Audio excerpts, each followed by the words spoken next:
할렐루야. 오늘 저희들 로마서 14장 7절에서 12절 말씀으로 로마서 강의 110번째 시간 주를 위하여 산다는 것에 대하여 라는 제목으로 오늘 함께 은혜를 나누도록 하겠습니다. 우리 지난 주일에 저희들이 신앙의 품격에 대해서 말씀을 드렸습니다. 그 신앙의 품격의 절정과 같은 것이 바로 주님을 위하여 주님의 영광을 위해서 살아가는 삶이 되는 것이다. 그것이 신앙의 참 아름다운 모습이다 라고 말씀을 드렸습니다.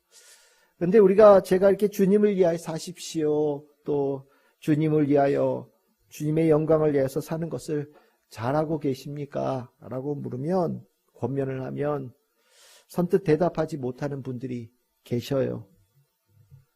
이 많은 경우 주님을 위해서 산다, 주의 영광을 위해서 산다 라는 이 권면과 질문 앞에서 큰 장벽을 만난 것 같은 주저함, 그 부담감을 크게 느껴서 아마 그러지 않을까라는 생각을 갖습니다. 저 역시도 예전에 그런 생각을 가졌던 때가 있었기에 여러분들이 가지고 있는 생각이 어떤 것인지에 대해서 조금 이해할 수 있어요. 그런데 정말로 주님을 위해서 사는 거, 주의 영광을 위해서 사는 거, 그 면모를 알고 그 내용을 알면 그렇게 큰 부담감을 가지고 내가 괜히 되겠구나, 주님을 위해서 산다라고 하는 것에 대해서 내가 괜히 장벽처럼 느끼고 살았구나 라는 것을 깨닫게 되어집니다. 이는 제가 느꼈던 바고 제가 새로운 이해를 갖게 되어진 것이니 아마 여러분들도 제가 오늘 여러분들과 함께 나누는 말씀을 통하여서 주님을 위해서 산다는 것, 주의 영광을 위해서 산다는 것에 대해서 조금 많은 부담감을 내려놓을 수 있는 또 한 번의 기회가 되지 않을까라는 생각을 갖습니다.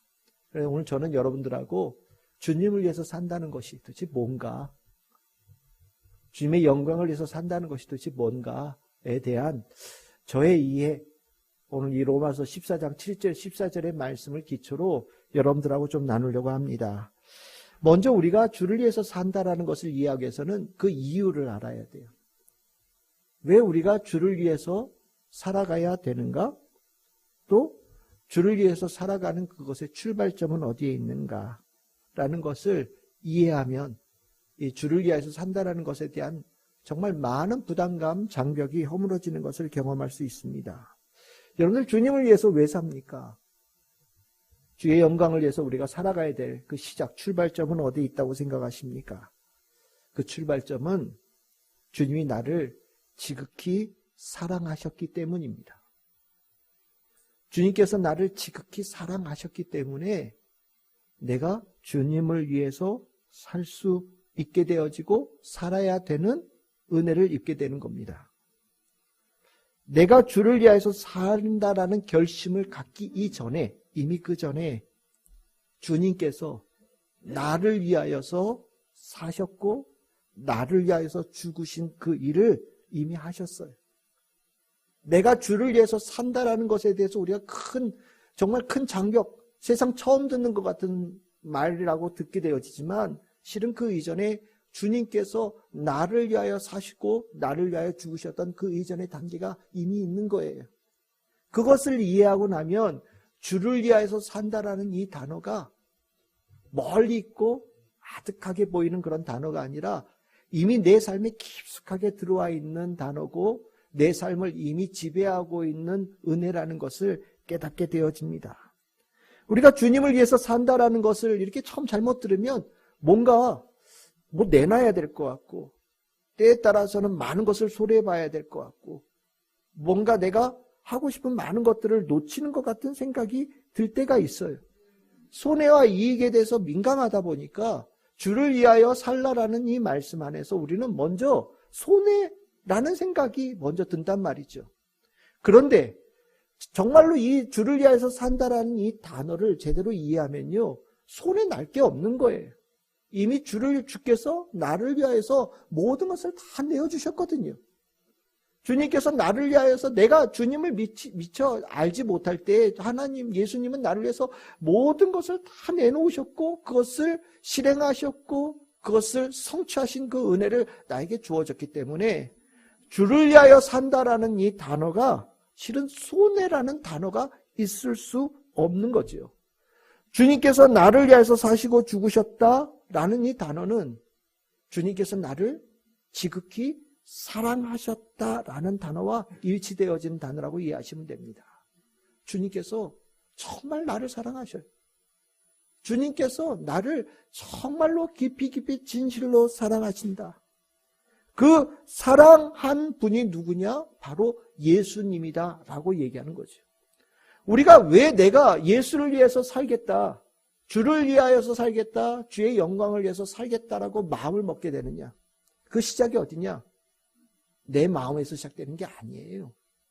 주님께서 나를 사랑하셨다라는 것을 내가 진실로 깨닫게 되어질 때, 내가 주님으로부터 얼마나 많은 사랑을 이미 받았는지를 내가 깨닫게, 뒤늦지만 깨닫게 되어졌을 때 그 감격과 그 감동 가운데 주님께서 나를 사랑하셨듯이 나도 주를 사랑하며 살겠습니다 라고 마음을 먹게 되는 거란 말이죠. 아무것도 없는 데서 주를 위해서 사십시오. 그러면 마치 없는 건 내가 먼저 손을 내밀고 내가 먼저 발을 내밀고 뭔가 일을 하면서 주를 위해서 살아야 되는 많은 짐이 있는 것처럼 느껴지는데 그렇지 않아요. 주님께서 나를 너무너무 사랑하셨어요. 그걸 내가 몰랐을 뿐이에요. 그런데 내가 그걸 나중에 깨닫고 나면 시키지 않아도, 강요하지 않아도, 강제하지 않아도 내 마음에서 우러나서 나를 너무나도 사랑하신 주님을 위해서 내가 살겠다라는 마음을 먹는 겁니다. 여러분들, 사람들이요, 정말 나를 얼마나 지극히 사랑합니까? 내 자신을 얼마나 아낍니까? 정말 나 조금만 아파도 나 못해. 내가 뭘 하고 싶으면 해. 누가 널 위해서 하겠어? 해야지. 정말 나에 대해서 끔찍하게 생각하는 존재가 바로 우리거든요.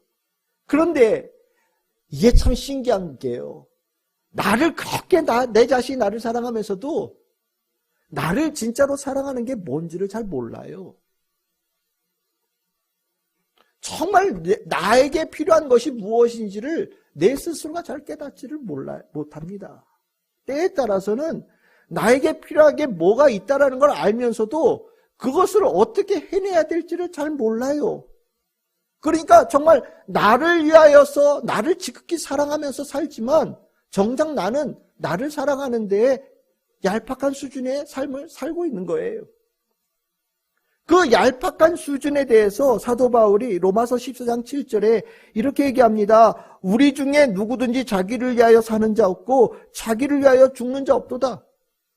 나 자신을 그렇게 사랑한다라고 나를 끔찍하게 여기는 모든 사람들이 자기를 사랑하는 방법을 모르고 진실로 자기를 사랑하지를 못해요. 나는 죽어가는데, 나는 죄 때문에 죽어가고 있는데 나를 죄로부터 벗겨낼 일을 내 스스로가 해내지를 못해요. 오히려 더 깊이, 더 깊숙이 죄 가운데로 들어가는 게 우리가 하고 있는 일 아닙니까? 그런데 이 얕은 수준으로 살아가고 있는 우리들의 모습, 나를 진실로 사랑하며 실패하고 있는 우리들의 현실과 대조되어지는 모습이 예수님께 있다라는 거죠. 나는 나를 사랑하는데 실패하는데 나보다 더 사랑하시는 분이 있더라. 나도 내 자신을 때로는 이뻐하지 못하고 내 자신을 바라볼 때 못마땅하게 여기는 게 너무너무 많은데 나의 그 흠집난 모습, 나의 약한 모습, 나의 죄 있는 모습, 나의 더러운 모습까지 정말 불쌍히 여기시고 사랑하시면서 닦아주시고 안아주시고 품어주시는 사랑하시는 분이 있더라. 나를 위해서 이 땅에 오셔서 사셨고 나를 살리기 위해서 죽으시는 그 일을 하신 분이 있더라. 누구냐? 바로 예수님이다 라는 것을 깨닫게 되어질 때 나를 진짜로 사랑하는 분이 내가 아니라 예수님이구나 라는 것을 깨닫게 되어지면서 나를 진실로 사랑하시는 그분을 나도 그 마음을 가지고 사랑하겠다라는 마음을 저절로 갖게 되어지는 것이 바로 주를 위하여 살게 되어지는 시작이 된다라는 거지요. 여러분들, 우리가 왜 예수님을 주님이라고 부릅니까? 예수님 돈 많아서요? 예수님 돈 대단한 권세가 있으셔서요? 주님이라고 부르지 않으면 혼날 것 같아서요? 아니에요. 우리가 예수님을 주님이라고 부르는 이유는 예수님께서 나를 너무너무 사랑하시기 때문이에요. 나를 너무너무 사랑하셔서 그 사랑하시는 그분을 우리는 주님이라는 말 외에는 다른 말로 어떻게 부를 방도를 우리가 찾지 못하는 거예요. 그래서 주를 우리가 주님이라고 고백하고 그 주님을, 예수님을 주로 알고 주를 위하여서 살아가는 자가 저절로 되어지는 길을 갖게 되어지는 겁니다. 주를 위하여서 산다라는 거, 이거 안 된 자에게 너무 힘든 일이에요. 주님께서 날 사랑하시는 걸 모르는데 어떻게 주를 위해서 삽니까? 예수님께서 나를 사랑하시는 것을 모르는데 어떻게 예수를 주님이라고 부를 수 있겠어요? 예수님께서 나를 위해서 이 땅에 오셨고 이 땅에서 사셨고 나를 구원하기 위해서 십자가에서 죽으시고 나를 위하여서 부활하신 예수님이라는 걸 모르는데 어떻게 예수님을 주님이라고 부르고 주를 위해서 살아가는, 주의 영광을 위해서 살아가는 그 은혜를 입을 수 있겠습니까? 불가능한 거지요. 주께서 사랑하시기에 우리는 예수를 주라고 부르고 주를 위해서 살아가는 그 길을 기쁨으로 살아갈 수 있는 거예요. 바울은 이거를 굉장히 중요하게 여겼습니다. 그래서 고린도 후서 5장 14절에서 15절, 오늘 제가 한 이 말씀을 사도 바울이 고린도 교회에 아주 명확하게 가르쳤어요. 이 고린도 후서 5장 14절 15절은 굉장히 중요한 구절이에요. 우리 천천히 또박또박 우리 같이 한번 읽어보겠습니다. 시작. 그리스도의 사랑이 우리를 강권하시는도다.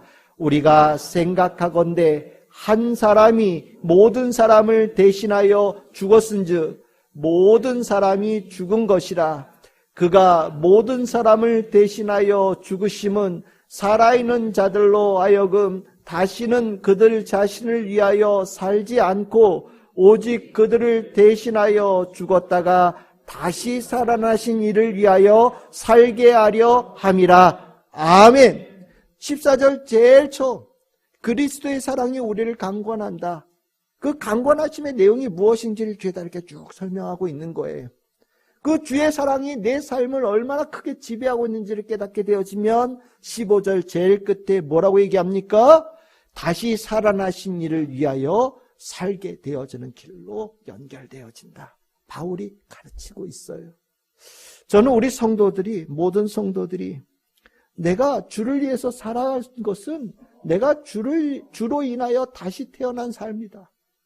주로 인하여 다시 태어난 삶으로 주를 위하여서 살아가는 것은 당연하고 마땅하게 되어졌다라고 고백할 수 있는 우리 성도들 되기를 바라고, 그 주의 사랑을 입은 자로서 그 마음에 풍성하여서 주를 영광을 위해서 살아가는 그것이 기쁨이 되어지고 감사함이 되어지고 내가 그렇게 살 수 있어서 참으로 영광되어졌습니다라고 고백할 수 있는 우리 성도들 다 될 수 있기를 주님의 이름으로 축복합니다. 그러면 이제 두 번째 단계로 갑시다. 주를 위하여서 산다라는 것은 도대체 어떻게 사는 거냐? 주를 위하여서 살게 되어지는 시작은 주님께서 우리를 사랑하심으로 시작되어졌다라는 거 알겠는데, 그러면 주를 위하여서 산다라는 것은 도대체 어떻게 사는 거냐? 먼저 답부터 알려드리겠습니다. 기억하십시오. 주를 위하여서 산다라는 것은 사랑의 주님과 동행하며 사는 겁니다. 어떻게 사는 거라고요? 주님과 동행하는 삶이 주를 위하여서 사는 거예요. 그것이 주의 영광을 위해서 사는 겁니다. 우리가 뭔가 주를 위해서 산다라고 하면 뭔가 반짝거리고 뭔가 대단하고 특별한 일, 뭔가 남들이 하지 않는 뭔가가 있을 거라는 생각을 머리에 그려요. 당신은 날 위해서 뭘 해줄 게 있어? 라고 우리가 물어볼 때 있잖아요. 부부 사이에도 날 위해서 뭘 해준 게 있어? 그 소리에 앞에서 실은 많은 사람들이 쭈뼛쭈뼛 답을 잘 못하죠. 여러분들도 혹시 그런 질문을 받아보신 적 있으십니까? 당신이 날 위해서 해준 게 뭐 있어? 그러면 선뜻 답을 못하죠. 그런데 실질적으로 제일 중요한 게 뭐예요? 옆에 있는 거예요. 옆에 있는 거예요. 그게 대단한 거예요. 같이 있는 게 얼마나 귀합니까? 뭘 위해서, 뭘 해서 의미가 있다면 그건 가끔 만나면 돼요. 근데 진짜 배기는요, 그냥 같이 있는 것만으로도 기쁘고 감사하고 좋고 행복하고 그게 진짜예요. 주를 위해서 산다라고 할 때 여러분들 머릿속에 뭘 해야 된다라는 생각을 지워버리셔요. 그냥 주님과 함께 하면 되는 거예요. 주님과 함께 있으면 되는 거예요. 그 주님과 함께 있는 그 자체가 귀하고 놀라운 거예요. 여러분들 우리가 주님을 위한 삶이 우리가 얼마나 중요한지 여러분들 로마서 14장 8절에서 9절 우리 같이 한번 읽어봅시다. 우리가 살아도 주를 위하여 살고 죽어도 주를 위하여 죽나니 그러므로 사나 죽으나 우리가 주의 것이로다. 이를 위하여 그리스도께서 죽었다가 다시 살아나셨으니 곧 죽은 자와 산 자의 주가 되려 하심이라. 주님께서 모든 자의 주님이세요. 그러면 그 주임 예수님께서 주님이시를 아는 성도들은 어떻게 사냐? 살아도 죽어도 주님과 함께하는 사람이에요. 사나 죽으나 주님의 것이에요. 사나 죽으나 주님의 것이라는 게 뭡니까? 살아도 주님과 함께 살고 죽을 때에도 주님과 함께 한다라는 그것만으로 충분하다라는 얘기거든요. 이게 얼마나 귀한 건지 여러분들 하나님께서 높이 평가하고 믿음의 위인들, 믿음의 신앙의 성경에 나오는 높은 사람들 전부 다 하나님께서 그에게 높이 평가하고 주목하셨던 부분들, 기뻐하셨던 부분들이 다 이거예요. 주님 앞에 뭘 한 것에 대해서 대단히 중요하게 여기지만 기본이 주님과 동행하는 것이 기본이라는 거예요. 여러분들 미가서 6장 8절 성경에서 예수님 하나님께서 미가 예언자를 통하여 하신 내가 원하는 게 이거다라고 아주 대표적으로 딱 정확하게 말씀하신 부분이거든요. 우리 같이 한번 읽어봅시다. 시작. 사람아 주께서 선한 것이 무엇임을 내게 보이셨나니 여호와께서 내게 구하시는 것은 오직 정의를 행하며 인자를 사랑하며 겸손하게 내 하나님과 함께 행하는 것이 아니냐. 아멘.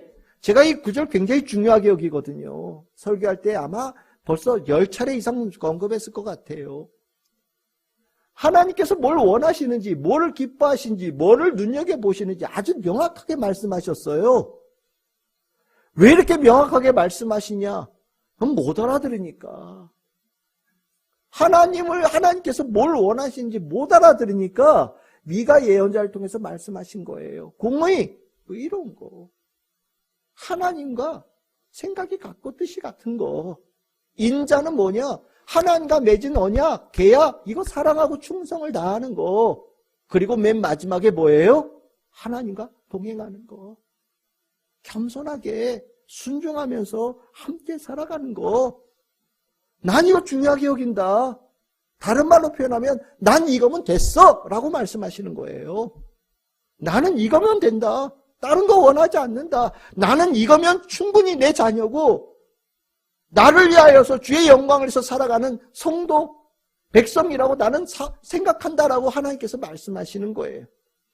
주님과 동행함이 이렇게 중요하다라는 거. 여러분들 성경에 유명한 신앙의 위인들, 노아, 여러분들 창세기 6장 9절, 아브라함, 창세기 17장 1절 다 똑같이 얘기하잖아요. 그는 하나님과 동행하였다. 그는 하나님 앞에서 행하여 완전해야 되고 완전하다라고 말씀하고 계셔요. 다 똑같은 말씀이에요. 하나님과 동행했다. 나는 그래서 그들을 믿음의 의인으로 여긴다라고 하나님께서 말씀하시는 거거든요. 동행, 이 자체가 주를 위한 삶이에요. 이 동행한 사람의 가장 대표적인 인물이 누구냐면 성경에 정말 짧게 나오는 인물이지만 너무나도 중요한 인물, 바로 에녹입니다. 창세기 5장 24절. 에녹이 하나님과 동행하더니 하나님이 그를 데려가심으로 세상에 있지 아니하였더라. 에녹이 하나님과 동행하는, 늘 함께 살아가는 자가 되어지니 하나님 따라서 쭉 갔더니 하나님께서 그를 어디로 데리고 가셨다고요? 천국으로, 하나님 나라로 데려가셨다. 성경에서 죽지 않고 하나님 나라로 들어간 인물 중에 하나가 바로 에녹이지요. 성경에는 굉장히 조금 나와요. 이게 에녹이 다거든요. 그런데 성경 바깥에, 성경 외에도 실은 많은 책들이 있거든요. 외경, 위경, 뭐 여러 가지 책들이 있는데 거기에는 에녹이 너무 유명한 인물이에요. 그래서 성경에는 짧게 나와 있지만 이 유대인들 그리고 초대교회 성도들은 에녹에 대해서 우리가 알고 있는 것보다 훨씬 더 많은 것을 알고 있고 에녹에 대해서 훨씬 더 많은 말들을 하고 살았던 것 같아요. 그래서 이 에녹이 정말 신기하게도 신약성경 저 뒤쪽에 또 나옵니다. 그게 누구냐면 히브리서 11장 5절이에요. 그 사이에는 에녹이 안 나오다가 저기 저 뒤에 나와요. 에녹을 뭐한 사람으로 그러냐? 믿음의 모범으로 볼 수 있는 인물로 히브리서에서 설교하면서 언급하거든요. 믿음으로 에녹은 죽음을 보지 않고 옮겨졌으니 하나님이 그를 옮기심으로 다시 보이지 아니하였느니라. 그는 옮겨지기 전에 하나님을 기쁘시게 하는 자라는 증거를 받았느니라. 하나님을 기쁘게 했다. 그럼 뭐를? 창세기 5장 24절로 돌아가야 되는 거지요. 뭐 했다고요? 그가 하나님과 동행하였다. 하나님과 동행하는 에녹의 모습을 하나님께서 너무 기뻐하셔서 그에게 영원한 생명의 땅 천국으로 이끄셨다라고 말씀하고 있는 거예요. 주를 위하여서 산다라는 거 바로 이거예요. 이거면 충분한 거예요. 하나님과 동행할 수 있는 자가 되어지면 충분한 거예요. 근데 이 동행하는 것에 그 전제가 하나 필요해요. 그게 뭐냐면 하나님과 마음이 맞아야죠. 여러분들 같이 가려면 마음이 맞아야지. 마음이 맞지 않으면 동행이 불가능하잖아요. 잠시는 갈 수 있어요. 하루도 갈 수 있고 일주일도 갈 수 있어요. 그렇지만 며칠 지나면 같이 가는 거 너무 힘들어서 안 되겠네. 그리고 이제 우리 좀 떨어져서 갑시다. 이렇게 된단 말이죠. 마음이 하나가 되어지지 않으면 주님과 동행하면요 중간에 멈춰져요. 그러면 중간에 가다가 멈춰지고 헤어지면 하나님께서 그것을 동행하는 것이라고 여기시겠습니까? 아니면 동행하지 않은 거라고 말씀하시겠습니까? 당연히 동행하지 않은 거죠. 동행은요 구원받은 자가 되어졌으면 주님께서 부르시는 그날까지, 아니면 주님께서 이 땅에 재림주로 오시는 그날까지 끝까지 동행하는 거예요. 같이 가는 거예요. 이게 동행이란 말이죠. 그래서 여러분들 예수님께서 이제 부활하신 이후에 이제 승천하셔야 된단 말이죠. 제자들을 남겨놓고 가셔야 돼요. 제자들에게 뭐를 물어보십니까? 이거 물어보시잖아요. 베드로에게 뭘 물어봤어요? 네가 나를 사랑하느냐? 마음이 같은지를 물어보는 거예요. 그래야 예수님이 눈에 안 보여도 예수님과 동행하는 자가 될 수 있는 거거든요. 베드로가 얘기하죠. 네, 예수님 사랑합니다. 그때 예수님께서 정말이냐? 라고 물어보셔요. 그랬더니 베드로가 정말입니다. 라고 대답하는 거예요. 근데 여기서 끝나는 게 아니라 우리말로 하면 진짜냐? 라고 물어보십니다. 그랬더니 베드로가 진짜 고민하죠. 내가 진짜 주님을 사랑하고 있는가? 왜? 전에 여종 앞에서 예수님 부인한 적이 있었잖아요. 베드로의 사랑하는 마음이 그 여종 앞에서 딱 끊어진 거거든요. 베드로가 고민하는 거예요. 내가 정말 주님을 끝까지 따라갈 수 있는 마음을 가지고 있는가? 그러면서 베드로가 고백하죠. 진짜입니다. 제가 주님 진짜 사랑합니다. 그랬더니 예수님께서 뭐라고 얘기하십니까? 우리말로 표현하면 됐어. 그거면 충분하다. 그거면 됐다. 너 제자다. 내 사도다. 라고 예수님께서 말씀하신 거거든요. 주님을 위해서 산다라는 건 주님과 동행하는 거고, 그 주님과 동행하기 위해서는 마음을 합하는 거, 이건 꼭 필요한 거예요. 주님께서 날 사랑하신 것을 알았기에 주님을 위해서 동행할 수 있는 것은 끝까지 갈 수 있는 거예요. 저는 우리 성도님들이 이거는 다 할 수 있다는 생각이 들어요. 어렵지 않잖아요. 주님을 위해서 살라고 하면 뭔가 대단한 걸 해야 된다고 생각하면 나도 목사해야 되는 거 아니야? 뭐 이런 거 생각한다면 힘들 수 있겠지만 아니잖아요. 주님과 동행하는 건데. 아니, 내가 주님으로 인해서 다시 태어났는데 그렇게 살 수 있게 다 주님께서 주셨는데 뭐 힘들어요? 얼마든지 가능한 거예요. 이것도 부담돼요? 이것도 힘들어요? 그러면 다시 돌아가야 돼요. 주님께서 나를 정말로 사랑하신 걸 아는지를 돌아가 봐야 되는 거예요. 그걸 알면 주님 사랑하며 동행하는 것은 당연히 되어지는 거예요. 그것을 주님께서 주를 위하여서 산다, 주의 영광을 위해서 사는 것이라고 인정해 주시는 것이 얼마나 감사합니까? 저는 우리 성도들이 이걸 알고 주를 위하여서 산다라는 것에 대한 부담감이 완전히 내려놓을 수 있는 우리 성도들 다 될 수 있기를 바랍니다. 그럼 세 번째로요, 그리스도인들에게 주를 위하여서 주의 영광을 위해 사는 게 얼마나 중요한 일인가. 이거 알아야죠. 이제 부담감은 없는 건 알겠는데 이게 굉장히 중요한 거다. 깨달아야 돼요. 그래야 중요한지를 알아야 이걸 계속해서 이 모습으로 살아갈 수 있잖아요. 우리가 이 얼만큼 중요하냐는 것을 알려면 주님께서 우리에게 던지는 마지막 질문이 이거다라는 것을 깨달으면 알아요. 우리가 나중에 심판대 앞에 설 거란 말이죠. 주님의 심판대 앞에 설 때 주님께서 우리에게 딱 한 가지 질문하신다는 거예요. 뭐를요? 네가 나를 위해서 살았느냐? 네가 나의 영광을 위해서 살았느냐? 주의 영광을 위해서 살았다라고 네가 말할 수 있느냐? 주님을 위해서 살았다라고 네가 말할 수 있느냐라고 물으신다라는 거예요. 여러분들, 예수님께서 우리에게 던지는 마지막 질문, 하나님께서 우리에게 마지막 던지는 질문이 이거라면 이것이 얼마나 중요한 것인지 우리가 가늠할 수 있지 않을까라는 생각이 듭니다.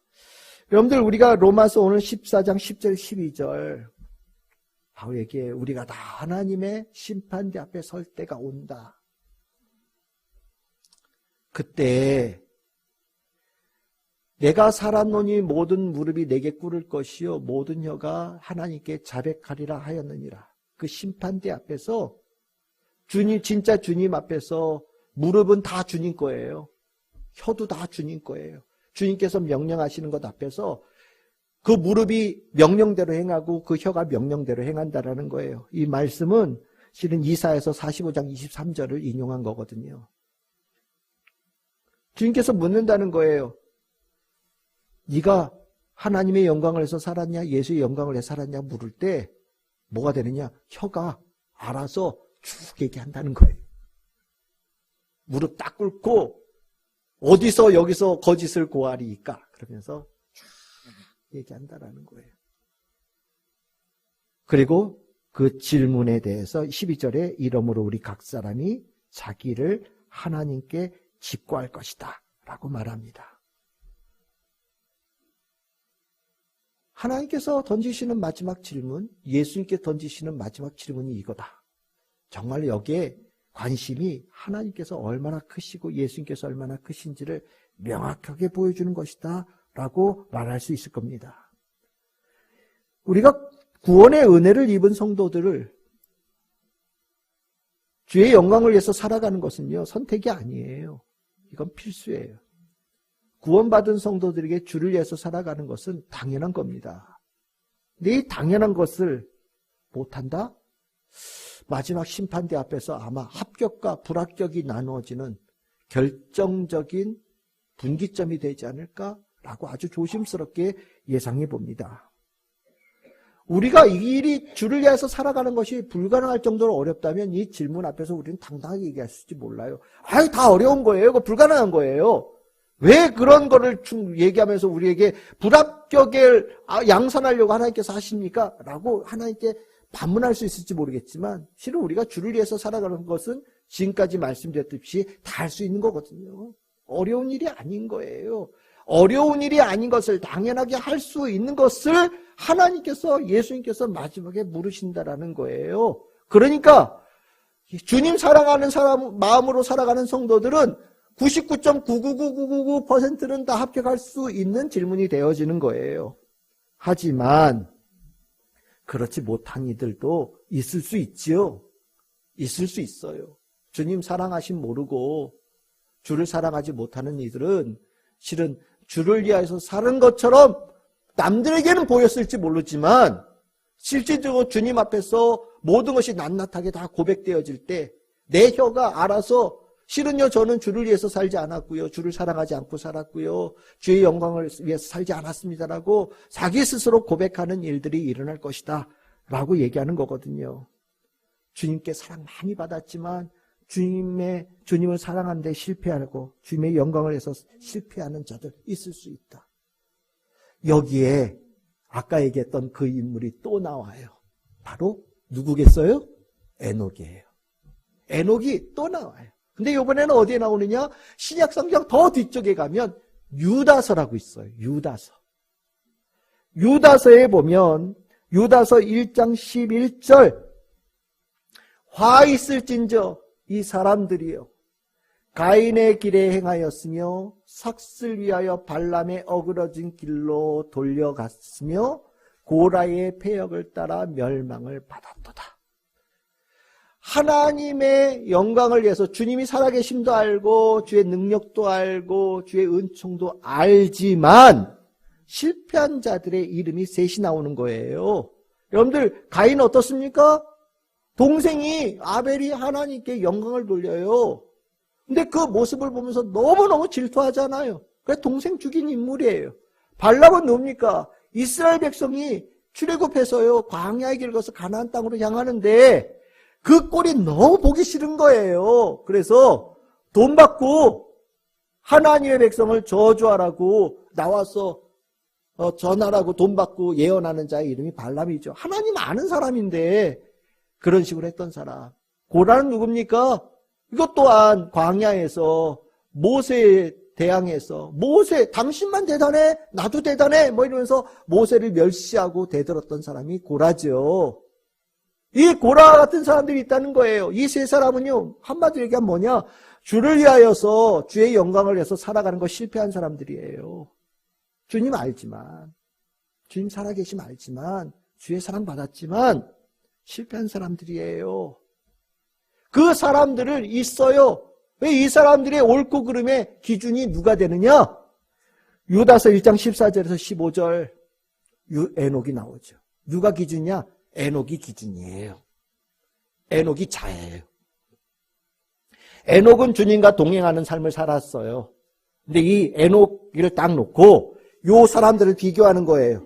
똑바로 서 있는지 삐뚤어져 있는지 잘못되어 있는지 보시는 거예요. 에녹과 같은 모습이 되어졌으면 오케이지만 에녹의 주님과 동행하는 모습과 다른 모습으로 살았다? 그러면 어떻게 되냐? 하나님께서 그들을 정죄하실 것이다 라고 말씀하고 있는 거예요. 하나님의 사랑받고 주의 영광을 위해서 살아가는 것이 실패한 부분들의 말씀도 있지만 실은 여기에 더 눈여겨봐야 될 것은 에녹이 보여야 돼요. 에녹이 얼마나 대단한 사람이에요. 그죠? 성경에 잠깐 나온 것 같은데 아이고 에녹이 굉장히 중요한 사람이에요. 에녹이 중요한 건 딱 하나예요. 주님과 동행하는 삶을 살았다. 주님께서 그것을 그렇게 귀하게 여기신다는 것을 아주 명확하게 말씀하시는 거거든요. 주를 위해서 사느냐 못 사느냐? 에이 덜 살 수도 있지. 다 어떻게 그렇게 살아요? 라고 생각할지 모르지만 아니에요. 이거 생각보다 중요한 문제예요. 주를 위하여서 주의 영광을 위하여서 살아가는 것을 실패하면 실은 불합격일 수 있어요. 성경 말씀대로만 본다면 불합격일 수 있어요. 하나님께서는 그러한 자를 하나님 나라의 천국에 들여보내는 것을 원하지 않으신다는 것을 명확하게 말씀하고 있는 거예요.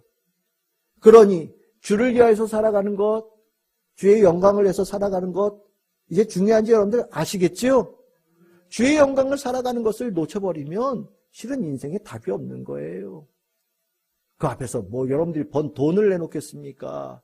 여러분들이 갖고 왔던 미모를 내놓겠습니까? 이 세상에서 갈고 닦았던 지식을 내놓겠습니까? 다 소용없는 거예요.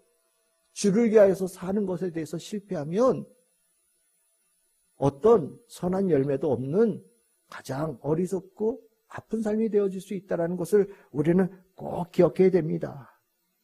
주님께서 여러분들에게 물으실 때 너는 정말 주를 위하여 살았냐? 라고 물으실 때 여러분들은 어떻게 답을 하실 수 있는 삶을 준비하고 계십니까? 저는 우리 참 즐거운 교회 모든 성도들이 주님을 위해서, 주의 영광을 위해서 살아가는 그 마음을 늘 품고 살았습니다. 저는 오늘 주님 만나는 날을 고대하며 살았습니다. 주님 앞에 서는 이 날을 정말 기대하며 살았습니다. 오늘 주님 만나고 주님 배워서 너무너무 기쁘고 감사합니다 라고 고백하는 우리 참 즐거운 교회 성도들 다 될 수 있기를 소망합니다. 오늘 우리 종려주일입니다. 오늘 이 종려주일, 예수님께서 예루살렘 성에 입성하심을 기념하는데, 이 입성하시는 주님은, 예수님은 주로 입성하시는 거예요. 우리 호산나, 마가복음 11장 9절 10절에 보시면 예수님 들어오실 때 호산나라고 불렀다라고 얘기하는데, 이 호산나라고 하는 이 의미는 시편 118편 25절에 여호와여 구하옵나니 이제 구원하소서라는 이 말이에요. 호산나라는 말이 주님께 구하는 말이에요. 주님, 나를 구원하여 주시옵소서라는 그 말이 호산나라는 말이거든요. 그러니까 즉 예수님께서 오늘 이 종려주의를 통하여서 예수님은 주로서, 이 세상의 모든 이들의 주로서 예수님의 시간을 가지시는 거예요. 오늘서부터 이 한 주간은 늘 모든 날이 다 주님의 날이지만 특별하게 종려주의서부터 부활주일까지는 예수님의 시간이에요. 예수님의 주되심이 완전히 드러나는 시간이에요. 예수님께서 모든 이들의 주 되신다라는 것을, 어떻게 주가 되시는지를 모든 것을 드러내신 시간이 오늘 종려주일서부터 부활주일까지예요. 이 시간에 예수님은 사랑하시는 주님으로서 말씀하시고 닦아주시고 어루만져 주시고 고난당하시고 죽임당하시고 부활하신 일들을 다 하시는 거예요. 이 예수님의 시간은요, 우리에게는, 세상 사람들에게는 예수의 시간이라고 얘기할지 모르지만 우리에게는 나의 주님의 시간이에요. 나의 주님의 시간. 나의 주님의 그 예수님께서 주 되심이 완전히 드러나는 시간이고, 내가 받은 사랑이 극명하게 나타나는 시간이고, 나를 위하여서 사시고 나를 위하여서 죽으신 예수님을 마음에 품는 시간이고, 예수를 위하여서 살겠다, 주를 위하여 살겠다, 주의 영광을 위해 살겠다는 마음을 먹게 되어지는 가장 결정적인 시간이 한 주간의 시간입니다. 이 시간이 우리가 예수를 주님으로 인식하고 살아가느냐, 돌아보는 시간이 되어지고, 내 심령을 예수의 주님 되심으로 꽉 채우는 시간이 되어지고, 예수의 주 되심을 기뻐하고 감사하는 마음으로 심령을 채우는 시간이 되어지는 거예요. 그래서 우리가 주님께서 나중에 심판대 앞에서 네가 주를 위해 살았느냐라고 물을 때 우리가 돌아볼 수 있는 시간이 이 시간들이 되는 거예요. 기독교에서 가장 중요한 시간이죠. 이 종려주일서부터 이 부활주일까지 우리가 그것을 위해서 그 앞에 사순절이라는 시간을 보내는 거예요. 이 사순절은 이 시간을 위한 준비의 시간입니다. 우리가 이 시간에 예수님을 주님이라고 온전하게 인정하지 못하고 예수님을 주님으로 알고 주님을 위해서 살아가는 것에 실패한다면 실은 나머지 시간들은 볼 것도 없는 거예요. 이 돌아오는 주간은 예수를 주님으로 인정하지 않는 이들에게는 꼭 구경 갈 수 있고 날씨 좋은 날이라고 볼 수도 있을지 몰라요. 하지만 예수로 구원받은 이들에게는 예수께 집중하는 시간이에요. 하나님께 집중하는 시간이에요. 내 모든 것을 가지고 나의 주님 되신 예수님께 내 삶을 완전히 온전하게 드리는 시간이 한 주간의 시간이에요. 이 시간이, 이때가 축복의 시간이에요. 정말로 내 삶의 주인 되신 주님의 사랑이 풍성하게 임하는 시간이고요. 내가 주님으로 살아간다라고 온전히 고백할 수 있는 가장 복된 시간이란 말이죠. 그래서 이 시간에 뭘 합니까? 우리는 예배를 드려요. 주님께서 가장 기뻐하시는 예배를 드려요. 예수님이 나의 주님이시라고 고백하는 가장 결정적인 시간을 주님 앞에 드립니다. 예배를 드리며 주님을 높이고 내 심령에 예수를 주로 심령에 새기는 시간들을 가져가는 거예요. 우리 돌아오는 주간에 우리 새벽 예배 정상적으로 진행되어지지만 저녁에 우리는 고난주간 예배를 드릴 거예요. 새벽에 예배를 모든 성도들이 다 참여할 수 있다면 너무 좋겠지만 그렇지 못하기에 조금이라도 더 많은 성도들이 함께하고자 하는 마음으로 저녁에 예배를 드리는 거예요. 이 예배 뭐 특별한 은혜, 특별한 감동, 뭐 메시지 엄밀하게 필요하면 다 필요 없어요. 예수님의 사랑을 내가 다시 한번 돌아보고요. 내가 예수님을 정말로 사랑하는지 내 마음을 돌아보고 예수님의 사랑 입어서 예수를 주라고 고백할 수 있는 그 심령을 심령에 새기고